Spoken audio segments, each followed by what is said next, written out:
This podcast is part of E2C Network, where we share the whole Auburn experience. Hello and welcome to War Horses, the only college equestrian podcast that is going to do this whole episode without a script. I am your host, Auburn Elvis. Let's talk about some college equestrian. So yes, we had a great big weekend of tons and tons of equestrian action going on, and I did not have time to write a script. Well, I had time, I just did not make time, so yeah, this is on me. But you know what? I might not need one. I didn't need one last time, and people still listen to it, so we'll see how this goes. So basically, what we're going to do first is, same as usual, we are going to do some meet recaps. So we had a Tuesday meet this past week. That's a bit unusual. It was kind of a makeup meet. UT Martin went up to South Dakota State and they rode against each other. So now let's talk about it. In this one, I felt like UT Martin was probably going to win. Even though this was at South Dakota State, I kind of felt like the Skyhawks would still take this one. Here's how it went. In fences, that went 3-2 for UT Martin. Flat went 4-1 for UT Martin. They have a pretty good flat team over there. So yeah, they did well. Then they won horsemanship 3-2 as well. But the Jackrabbits did win reigning 4-1. So good job to South Dakota State there. But that meant that the overall total was actually kind of close. It got close with those big reigning points there. It was an 11-9 win for UT Martin. Really good day for both teams here. Good road victory for UT Martin, but a good home showing for the Jackrabbits. Moving right along, we're now going to go into Thursday's action, where we had number 1 SMU going on the road to Baylor. So with SMU, they're not going to have a conference tournament this postseason. They're just going to take time off and get ready for the national championship tournament. So it puts them at a bit of a disadvantage compared to the teams that have a conference tournament to get those extra wins and really impress the selection committee. So for SMU, this is kind of like their postseason right here. So it started off against Baylor. They went on the road. Again, road meets are kind of tough, and let's see how this one went. So with fences, that went 3-0 for SMU. Had a couple of ties there, so good start there for the Mustangs. Then in the flat, it went 4-1 for Baylor. Baylor has a pretty good flat team, apparently. So yeah, that evened things out there. And then we had horsemanship. Again, I've been telling you forever that SMU has a really good horsemanship squad. They showed it. They won 4-1 against Baylor there. And then in reining, it went 3-2 for Baylor, but that was not quite enough. That still gave the overall meet to SMU by a score of 10-8. This was a big win for the Mustangs, going on the road, getting a victory here. It will probably keep them in first place above TCU and Auburn, who are right below them, and it was a good showing. So the Mustangs have to continue to do this. I think they've got another meet coming up here next week, so we'll talk about that a little bit later. But right now, they did exactly what they needed. For Baylor, it would have been great if they could have gotten the upset. It would have basically guaranteed they were going to make it into the postseason playoffs if they had done it, but they did not do it. So now things are a little worrisome for Baylor. We'll talk more about that later here after we do all of our meet recaps. But moving right along, that was all of our action on Thursday. So we now go into Friday. On Friday, we finally got our first look at a newcomer to the NCEA, Berry College. Now, Berry, back in the summer, they announced they were going to be joining the NCEA, and they said they were going to come in as a dual discipline team, and they may still do that, but right now they're only riding against single discipline schools. And so let's see how this went. They were matching up against Sweetbriar, and of course Sweetbriar's tough. They had just beaten Lynchburg a couple of weeks back, so how is Berry going to do against them? Well, the answer is pretty good. This was a 4-on-4 meet, and so Berry took 2 points in fences, and Sweetbriar took 2 points. And then in the flat, Sweetbriar got 2 points, and Berry just got 1. So there was a tie there. So that meant the overall score was 4-3 for Sweetbriar. A pretty close victory, but they did win. But yeah, Berry looked really good in that. So good job for Berry. Moving right along, UC Davis hosting Oklahoma State. This is another one of those meets where this is a non-conference meet, but it's a chance for UC Davis to really improve their resume. They're kind of in the number 9 or number 10 position, trying to get into those top 8. They really need another big marquee win to impress the rankings people. Oklahoma State, for them, this is really about going on the road, getting a road victory, proving that they can do it, and just kind of hopefully improving their standing nationally as well. But they're not really worried about making it into the playoffs. They're just trying to get a better seed. So let's see how this one went. Here in fences, this one went 3-2 for Oklahoma State. So there, the visitors get that one, the best of that event. In flat, 3-2. Again, Oklahoma State wins that one. So on the jumping seat, they did pretty well, 6-4. Over on horsemanship, it got even better for Oklahoma State. They won that one 4-1. And then in reining, they won it 3-2. So the visitors had most of the points in every event, and it's really tough to lose a meet when that happens. In fact, it's statistically impossible. So Oklahoma State gets the victory here by a score of 13-7. So pretty good meet for UC Davis. They would have liked to have gotten the win, and I tell you, if they had gotten the win, oh boy, this really would have gone a long way towards impressing the selection committee. Now that they didn't get it, there's really not going to be a lot of opportunity for them to make a big splash, and they probably won't get into the top 8 for the national championship tournament. I mean, they still have the ECAC tournament that they could impress the voters, but frankly, the teams in front of them aren't going to do too badly, and they're actually, the two teams that are in front of them are going to play each other, so one of them will win. So it's really tough for UC Davis. They really needed to get this win if they wanted to make it to Ocala. So conversely, for Oklahoma State, this was another big win for them.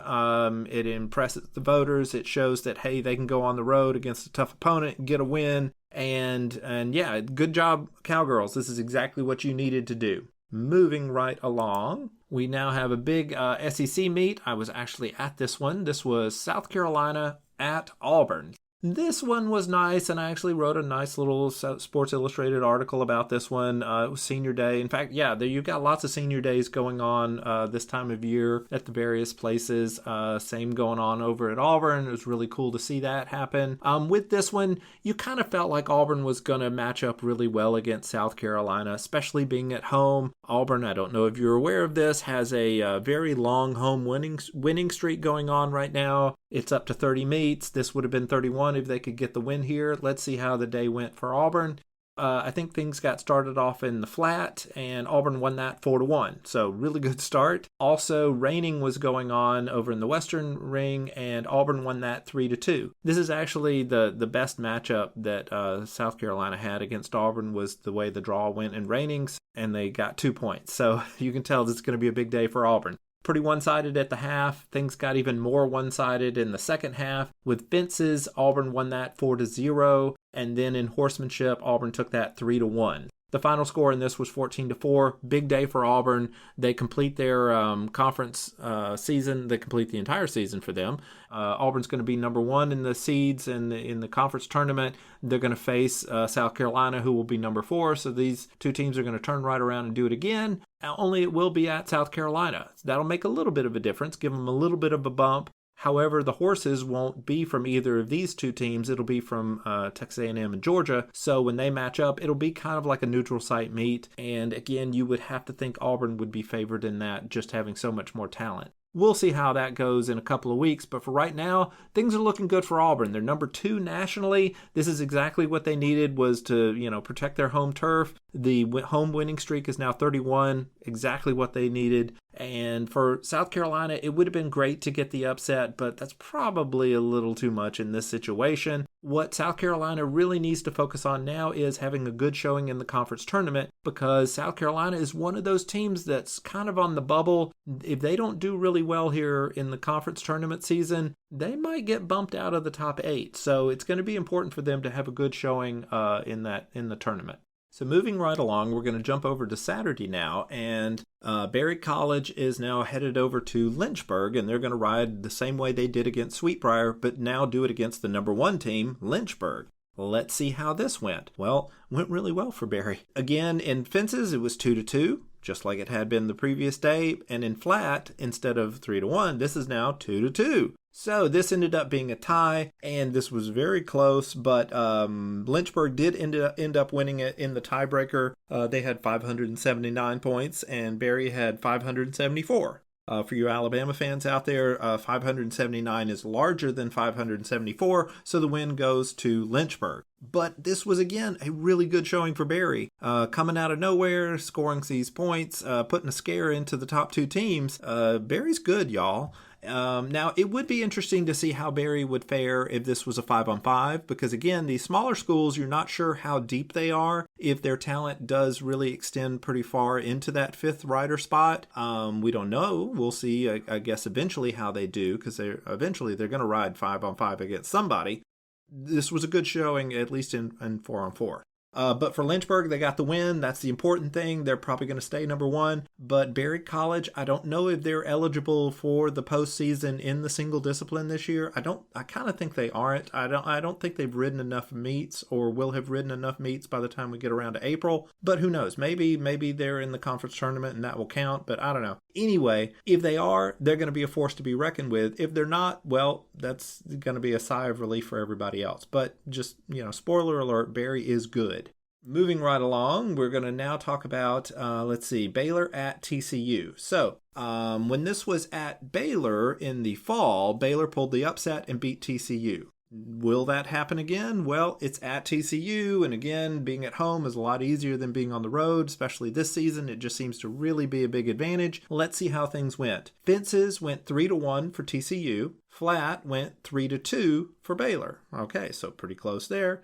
Horsemanship went 3-2 for TCU, and then reining went 4-1 for TCU. So that's where they kind of pulled away there, and that ended up with the final score being 12-7 TCU victory. So good home victory for them. For Baylor, man, it would have been great if they could have gotten a road win. They did not. TCU, but it's a little understandable that Baylor didn't get that road victory because, again, road victories are so hard to come by. But, boy, it sure would be nice if Baylor could pick up a win against somebody here at the end of the season. TCU, good job for them. They're probably going to stay up there in the top 2 or 3 spots nationally. Good win. So, moving right along, we've got Georgia going on the road at Texas A&M. So with Auburn winning the previous day, not a lot of drama in this one in terms of the SEC standings. If Auburn had lost the day before, then this would have mattered more in terms of the standings because it would have given Texas A&M a shot at finishing first in the SEC. But again, with Auburn winning, that's not technically possible. So this was really just for funsies and to,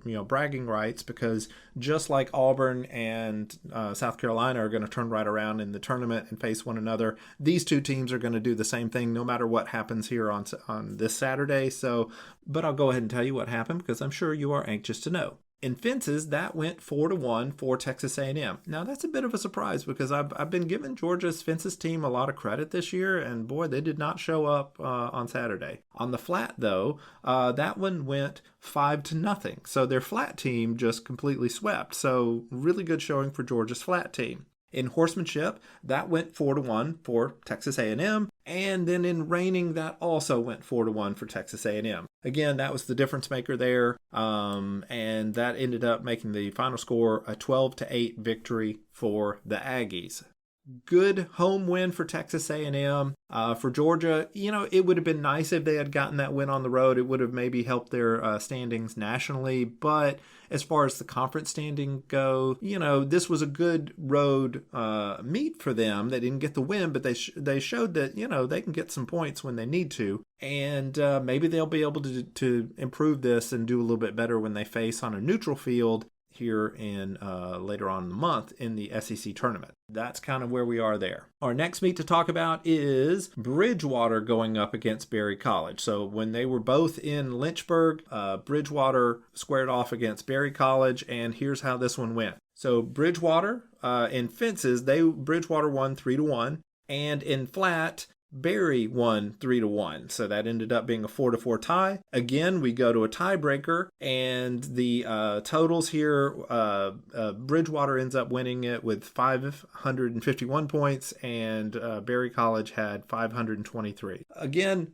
Berry is putting, a scare into all these teams, not quite getting a win, but certainly showing that they're very capable. But no, this is a good win for Bridgewater. I kind of would have thought, they would have lost this considering how well Barry did against the other two teams. But no, good job to the Eagles there to pull out this win over the Vikings. Moving right along. Next, we have Oklahoma State at Fresno State. We saw the Cowgirls the other day. They had gone over to UC Davis. They got that win. Now, this is a conference meet, and we'll see how this one goes. In fences, Oklahoma State won fences 3-2. Okay, good job for them. In the flat, Fresno State won the flat 5-0. So they swept the Cowgirls, and that's what kept this whole meet close. Horsemanship, that one went 4-1 for Oklahoma State, so they almost swept. And then in reining, it was a 2-2 split decision there, and that ended up making the entire thing a 10-9 victory for Fresno State. The Bulldogs get the upset. It's a home win, which is a little bit easier, but still, it's a win. This was their second impressive win. They had beaten Baylor at home in the fall. Well, now they've beaten Oklahoma State. This really helps the Bulldogs out a lot because they were looking to be on the outside of those top 8 teams, but with this win, they're now in contention to get an invite to Ocala. So those were all the meets that we had on Saturday. We had one more meet on Sunday where Lynchburg was going to square off against Bridgewater. Bridgewater was in town. We know that they rode against Barry the day before. They hung around one more day so that they could ride against the host team, Lynchburg. Here's how that one went. Lynchburg won fences 3-1, and the flat was a 2-2 split. That ended up making the final score a 5-3 victory for Lynchburg. We kind of figured Lynchburg being the number 1 team that they would win this. It was a little closer than probably we expected. This shows that Bridgewater's pretty good, But Barry's pretty good too. I mean, these 4 teams are probably the top teams. I think they have supplanted Sewanee, who was, I think, hanging around in 3rd or 4th place in the rankings. And again, this is all contingent on whether or not Barry is even considered a legitimate single discipline team. Not sure if they'll be in contention for the going to Ocala, but if they are, then yeah, the Sewanee, y'all better watch out because Barry is here now. Anyway, so that is all the action that we have to talk about as far as what happened in the weekend. A lot of good action, a lot of good rides. Like I said, they were senior days for all the host teams there. And so just a really good day of good weekend of equestrian action. So now we're going to take a short break, and then we're going to look at the playoff picture, and then we're going to talk about the upcoming meets and do some meet previews for next week. Now let's take a second and just talk about each of the teams that are kind of in the running for making it into the postseason and what they kind of have to do to really impress the voters here.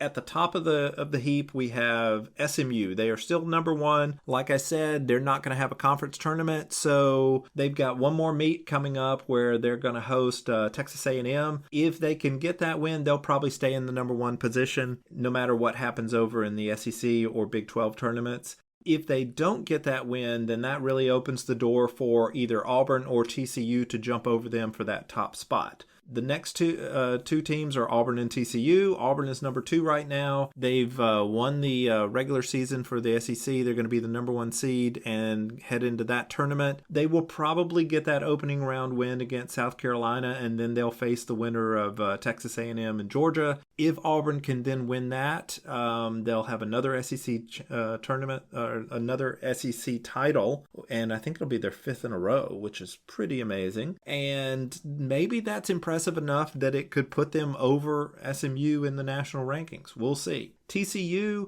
they're now in first place in the Big 12 standings. So once everything finishes up in the conference, they're going to be the number 1 seed. They're going to face off against, I believe, Fresno State is number 4. No, I think Baylor might be number 4. Anyway, they're going to face off against one of those teams and probably beat them and then advance to play probably Oklahoma State, because Oklahoma State is the host of that tournament. But like I said, they won't use their own horses, but still it'll give them a little bit of a bump. So if TCU ends up winning the Big 12 tournament, then maybe, they could get up there and get above SMU. We'll see. The next teams to talk about are Texas A&M and Oklahoma State. With Texas A&M, they're about to go on the road to face SMU, and if they can pull off the victory there, that's going to do a couple of things. It's almost certainly going to bring SMU below Auburn, maybe below TCU as well, and it might keep the Aggies up in maybe even the Aggies go up a little bit higher. We'll see. For Oklahoma State, they took that loss to Fresno State, so they're probably going to move down maybe a little bit because the voters begrudgingly put them above Georgia, and this would give them an excuse to move them right back down, although Georgia did lose too, so maybe they'll just leave them alone. But if Oklahoma State has a really good conference tournament, then they could slide on up. Georgia is below Oklahoma State. If Georgia comes out of nowhere and wins the SEC tournament, then they're certainly going to move up, but it's somewhere in the 4th, 5th, or 6th position is where you're going to see them, so they're not really worried about whether or not they're going to make it to Ocala. It's just really where they're going to be seated. For South Carolina, Baylor, and Fresno State, all 3 of those teams are basically vying for 2 spots. Those last 2 spots to get to Ocala. And so the advantage is really for Baylor and Fresno State because they are going to play one another most likely they'll ride against one another in the Big 12 tournament, and one of them will have to get a victory. Whereas for South Carolina, they could conceivably lose both of their meets in the SEC tournament. If that were to happen, they might slide below both Baylor and Fresno State and be end up the number 9 team, the one team, on the outside looking in. So basically, I think what the voters are going to do is they're going to give one spot to either Baylor or Fresno State. And if South Carolina does well, if they basically get just one more victory, South Carolina is in. If South Carolina does not get in, then you're up to the fickleness of the voters, and frankly, none of us should be really happy about that prospect. So we'll see how that all shakes out. I will say that almost certainly UC Davis, UT Martin, Delaware State, South Dakota State, Minnesota Crookston, all those teams, you're not going to make it to Ocala. I'm sorry. I just have to level with you. UC Davis had a chance. If you could have pulled off the upset this weekend, you had a really good shot at making it in, but now you don't have a real shot. Even if you end up winning your conference tournament, it's not going to be enough to impress people. Sorry. So that's kind of how things go in the dual discipline. Over in the single discipline, again, we're not sure what Barry's status is. We're going to assume they are not part of this. I will say that Lynchburg and Sweetbriar, you guys are in it. You're safe. Sewanee, man, y'all haven't been doing much lately, so the voters don't like that. The voters have recency bias, so I'm almost certain that they're going to move Bridgewater ahead of you guys. So Bridgewater will be the number 3 team, and then now Sewanee is down there with Sacred Heart and Dartmouth and teams like that, and it's like, oh man. So what's going to probably happen is Lynchburg and Sweetbriar are going to get invitations to Ocala.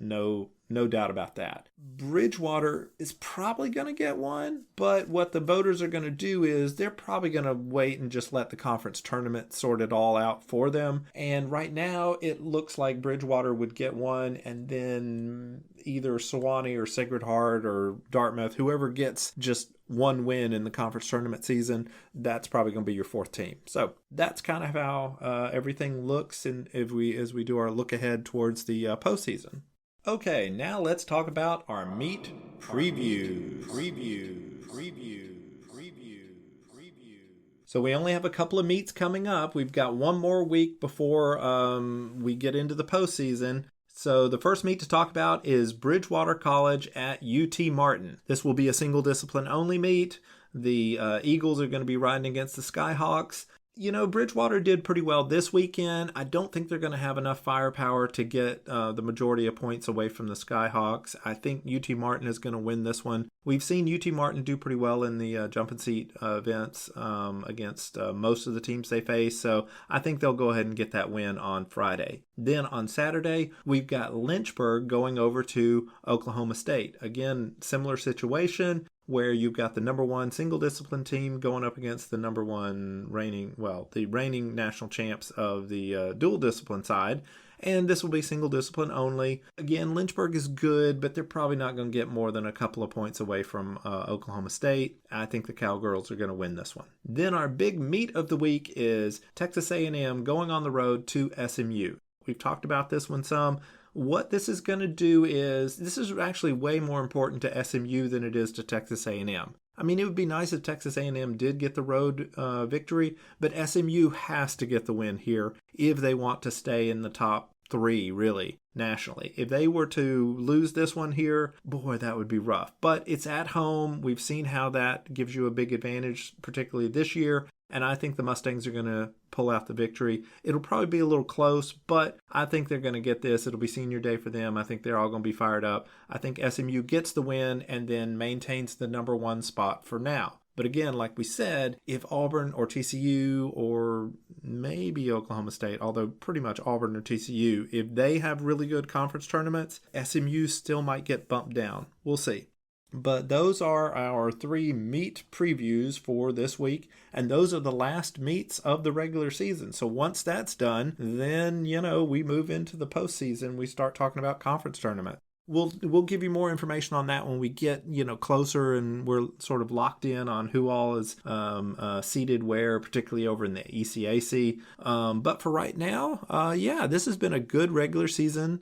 Had lots of good upsets. Nobody has been undefeated. Everybody has picked up a loss here. So it's really wide open and up for grabs for anybody.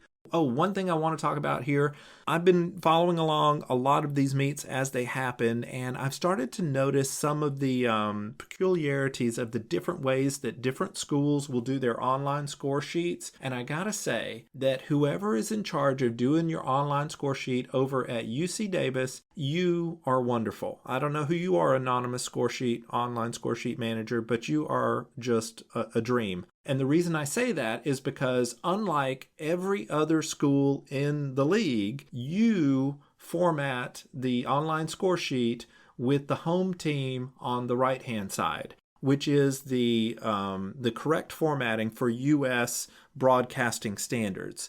International standards like soccer, they tend to do where the home team is first. And that's what you see here in the equestrian thing, because nobody has ever come out and said, hey, let's have a standard way of doing it. And everybody just kind of does that vanity formatting of putting themselves first. That's really not how you're supposed to do it, at least not in terms of U.S. broadcasting standards. What you're supposed to do is put the home team second or on the right-hand side. And you do that so that when you read the score, or when a broadcaster reads the score, they read it as away team at home team. So, for example, I might have a scoreboard pulled up here and I see Bridgewater at Lynchburg. And it's because Bridgewater is first and then Lynchburg is listed second. And that's kind of the U.S. standard of doing that. Congratulations to somebody over there at UC Davis. You probably have a background in broadcasting, and so you're doing it the right way, and everyone else is doing it the wrong way, so hats off to you guys. And I will say your polar opposite is whoever is doing the online score sheets for Fresno State, because not only are you putting the home team first, but you are also, for some reason, putting fences below flat, which is very confusing when you're trying to go through and doing the pregame matchups predictions, because everybody else puts fences first because alphabetically fences is first, and yet you guys have flat first, and I don't know why you're doing that, so please stop. But anyway, all that to say, lots of good stuff going on. If you want to keep following along, certainly do that. I do the matchup predictions, and I will tell you that I was very good this weekend with the number of meets we had. I was able to get matchup predictions out for everybody, so yay me. I can't say that they were always right, but hey, they're based on statistics. So when you guys come out of nowhere and get your big upsets, that's great. Statistics can't predict that sort of thing, and that's just the way it is. But the beauty of the statistics is to show you what we expect, so that when somebody does the unexpected, we can be even more appreciative of what you did. For you writers out there who like to send me little messages saying, haha, you didn't pick me, but I got my point. That's great. I'm super happy for you. You are moving the needle on the statistics, so that's great. Well, that's our episode for today. I am your host, Auburn Elvis. Thank you very much for listening, and war horses.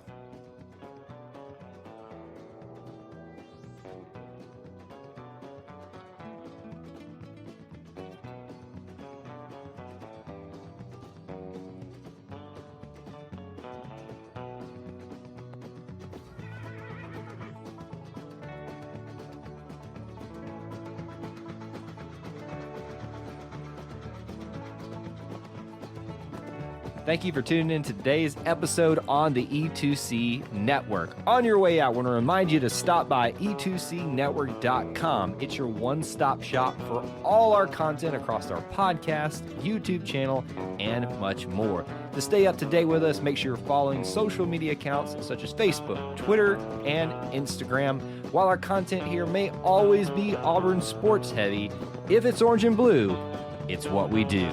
War Eagle.